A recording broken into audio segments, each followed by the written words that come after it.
সর্বশেষ যে ব্যক্তি জাহান্নাম থেকে মুক্তি লাভ করবে তাকে আল্লাহ পাক বলবেন, ফেরেশতাদেরকে বলবেন, ও আমার ফেরেশতারা, আমার এই বান্দাকে জান্নাত এবং জাহান্নামের মাঝখানে রেখে দাও। জান্নাত এবং জাহান্নামের মাঝখানে লোকটি যখন থাকার জায়গা পাবে, সে জান্নাতের দিকে তাকায়া দেখবে আর কাঁদতে থাকবে।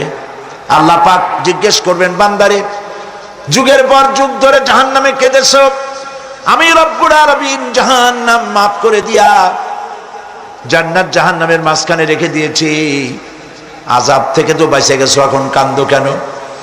লোকটি বলবে, রব্বুল আলামিন কান্দি এই কারণে, জাহান্নাম থেকে মাফ করেছো, তোমার শুকরিয়া আদায় করি। জান্নাত তো আমার কপালে নাই, কিসমতে নাই, কিন্তু জান্নাত আমি এখান থেকে দেখতে পাচ্ছি, জান্নাতের সুঘ্রাণ আমার নাকে আসতেছে, কপালে নাই যাওয়ার। আমি কাঁদি এই জন্য, তুমি যদি মেহেরবানি করে আমাকে জান্নাতের দরজার কাছে একটু দাঁড় করায় দিতা, প্রাণ ভরে তোমার জান্নাতের দৃশ্যটা একটু দেখতাম। আল্লাহ পাক তার আরজি পূরণ করবেন, বলবেন যাও, ফেরেশতাদের বলবেন এর জান্নাতের দরজার কাছে দাঁড় করায় দাও। জান্নাতের দরজার কাছে দাঁড়িয়ে লোকটি আবার কান্না শুরু করবে। আল্লাহ পাক প্রশ্ন করবেন, এবার কান্দো কেন? লোকটি বলবে, রব্বুল আলামিন কান্দি এই কারণে, জান্নাতের এই দরজায় দাঁড়ায়া জান্নাতের অফুরন্ত নেয়ামত কিছুই ভালো করে দেখা যায় না, শুধু অল্প জায়গা দেখি। যদি তুমি আমারে দয়া করে জান্নাতের মাঝখানে দাঁড় করায় দিতা, চতুর্দিকে তাকায়া তাকায়া দেখা কলিজারে ঠান্ডা বানাইতাম। তবে আমি ওয়াদা করি, জান্নাতের কোনো নাজ নেয়ামত, কোনো ফল আমি খাবো না, ধরবো না, সইব না। একটুখানি মেহেরবানি করে মাঝখানে দাঁড় করাইয়া দাও, জান্নারে ঠান্ডা করি। আল্লাহ রব্বুল আলামিন ফেরেশতাদের বলবেন, আমার এই বান্দারে জান্নাতের মাঝখানে দাঁড় করাইয়া দে। আল্লাহর নবী বলেন, জান্নাতের মাঝখানে দাঁড়িয়ে লোকটি আগের চাইতে আরো জোরে চিৎকার মেরে কাঁদতে থাকবে। আল্লাহ পাক বলবেন, বান্দারে কি হলো তোর? দরজার কাছে আসতে চাইছিলে, আইনা দিলাম। আবার এবার মাঝখানে আসতে চাইছো, তাও এনে দিয়েছি, আবার কান্দো কেন?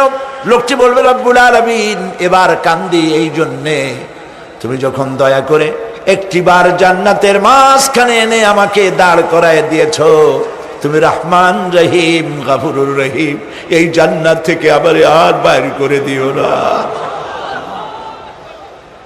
আল্লাহ রাব্বুল আলামিন বলবেন, ও আমার বান্দারে, আমার এই জান্নাত তোর খুব পছন্দ হয়েছে নাকি?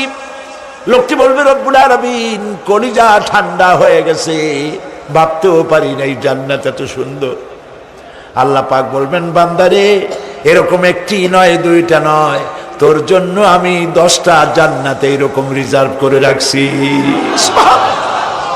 সুবহানাল্লাহ। আল্লাহ পাককে ভয় করে পৃথিবীর সমস্ত পাপ থেকে যারা নিজেকে রক্ষা করবে, আল্লাহ তাদের জন্য এই জান্নাত রেখে দিয়েছেন। সুবহানাল্লাহ। সেই জান্নাতের রিসিপশন আপনারা আন্দাজ করতে পারবেন না, রিসিপশন কারে কয়। কি এর প্রধানমন্ত্রী আর প্রেসিডেন্ট, 4-5টা পুলিশ আর আর্মি এসে একটা ফট করে সেলুট মারলো, বাস শেষ হয়ে গেল, এরকম না। জান্নাতীদেরকে রিসিপশন দেওয়া হবে।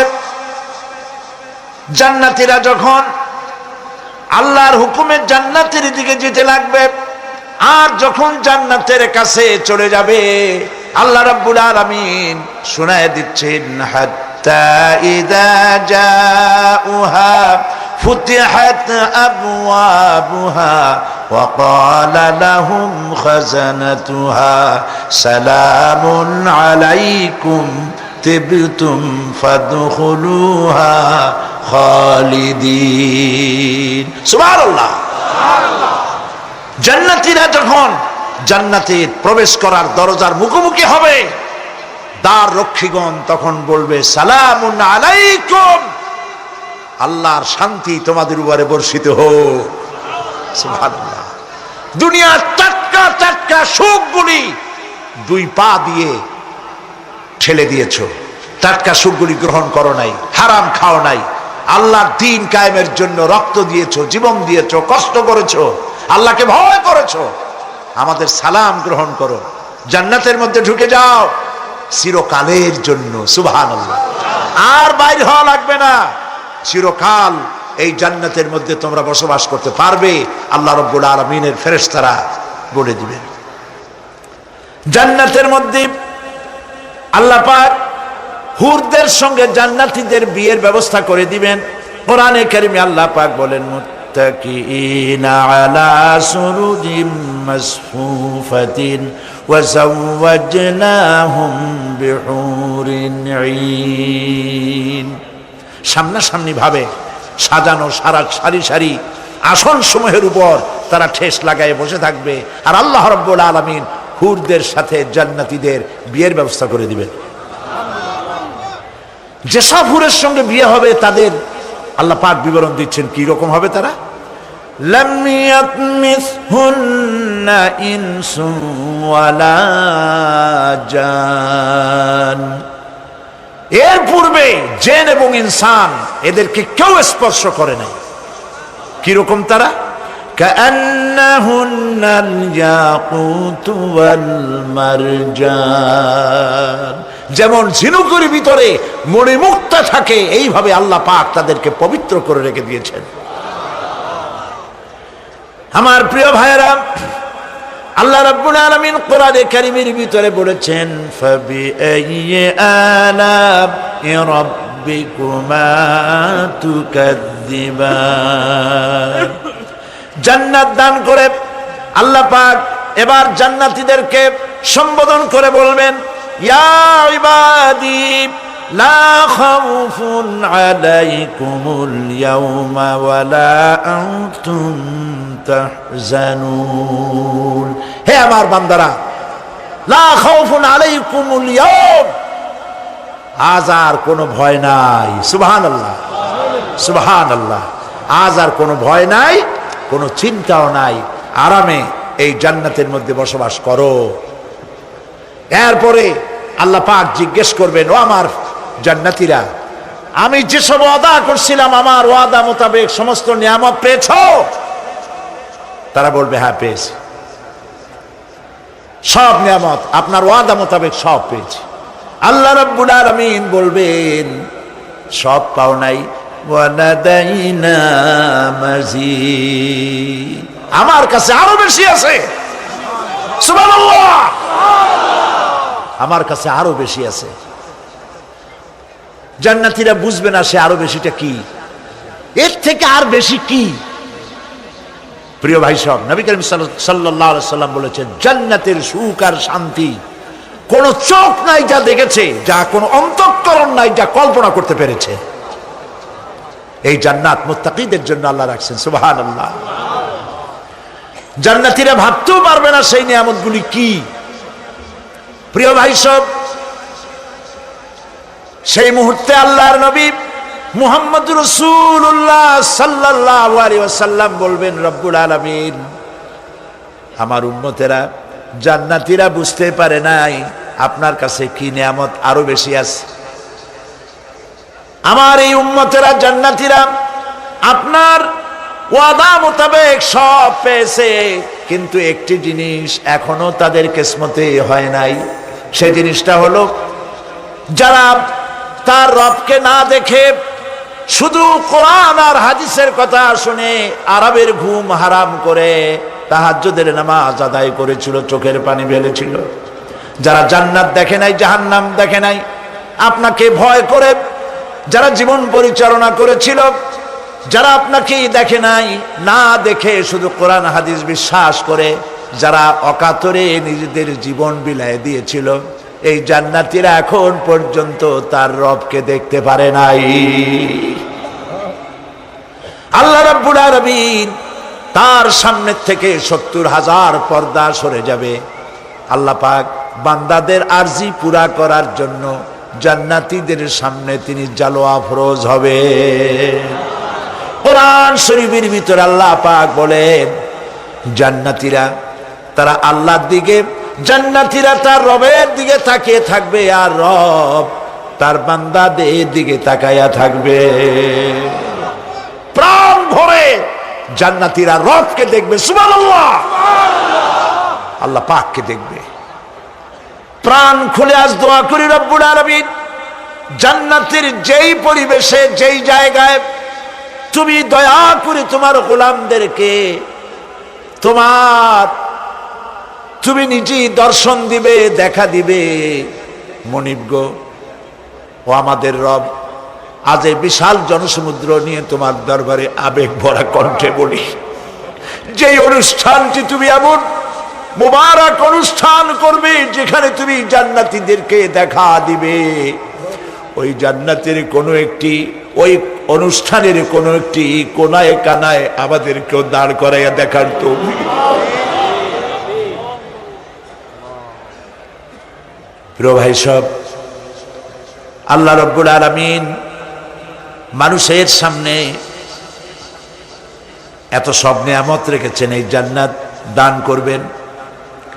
এরপরে আল্লাহ রাব্বুল আলামিন কোরআনে কারীমের মধ্যে বলেছেন, রব্বিস সামাওয়াতি ওয়াল আরদি ওয়া মা বাইনাহুমার রাহমানি লা ইয়ামলিকুনা মিনহু খিতাবা। এসব পুরস্কার রয়েছে তোমাদের সেই রবের পক্ষ থেকে যিনি আকাশ আর জমিনের মালিক। সুবহানাল্লাহ বলবেন না? যার সামনে কথা বলার ক্ষমতা কারো হবে না। এটি একটি মারাত্মক কথা। কিয়ামতের দিন আল্লাহর দরবারে কেউ কথা বলতে পারবে না আল্লাহর নির্দেশ ছাড়া। একটি আকীদা পরিষ্কার করে নিয়ে যান আপনাদের, সে আকীদাটা এভাবে পরিষ্কার করুন, কোন পীর সাহেব, কোন খাজা বাবা, কোন মাওলানা, কোন মুহাদ্দিস, কোন বুজুর্গ আপনাকে সুপারিশ করতে পারবে না যদি না আল্লাহ পাক তাকে কথা বলার তৌফিক না দেন। মনে থাকবে এটা।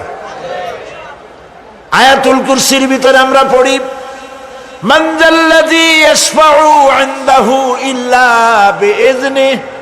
আল্লাহ পাক বলেছেন কিয়ামতের দিন আল্লাহর দরবারে কার সাহস আছে কথা বলতে পারে? মান যাল্লাযী ইয়াশফাউ ইনদাহু ইল্লা বিইজনিহি। আল্লাহর অর্ডার ছাড়া, হুকুম ছাড়া আল্লাহর সামনে কথা বলার সেদিন কেউ থাকবে না। সুবহানাল্লাহ। কেউ কথা বলতে পারবে না। সুপারিশ করতে হবে আল্লাহ যারে বলেন তুমি করো, অমুকের জন্য করো, সেই ব্যক্তি শুধু তার জন্যই করতে পারবে, আর কেউ কথা বলতে পারবে না। সেই কঠিন হাসরের ময়দান, যেদিন শুধুমাত্র আল্লাহ পাক কথা বলবেন, আর যারে বলতে বলবেন সেই কেবলমাত্র বলতে পারবে। সুপারিশ এটি আল্লাহ পাক কিয়ামতে পারমিশন দিলে বলা যাবে। হযরত ইব্রাহিম আলাইহিস সালাম কিয়ামতের দিন তার নিজের পিতা সম্পর্কে সুপারিশ করবেন, রব্বুল আলামিন আমার আব্বার জন্য সুপারিশ করতেছি, মেহেরবানি করে জাহান্নাম থেকে তারে আপনি রক্ষা করুন। আল্লাহ রব্বুল আলামিন বলবেন, ইব্রাহিম তোমার সুপারিশ মঞ্জুর হবে না। প্রিয় ভাই সব, একটু মাথা খাটান, চিন্তা করেন। উলুল আযম পয়গম্বর, জাতির পিতা। কে জাতির পিতা? চিল্লায় বলুন, কলিজা সাফ করে ফেলুন। মুসলমানদের জাতির পিতা হাফিজ আবি কেউ হতে পারে না।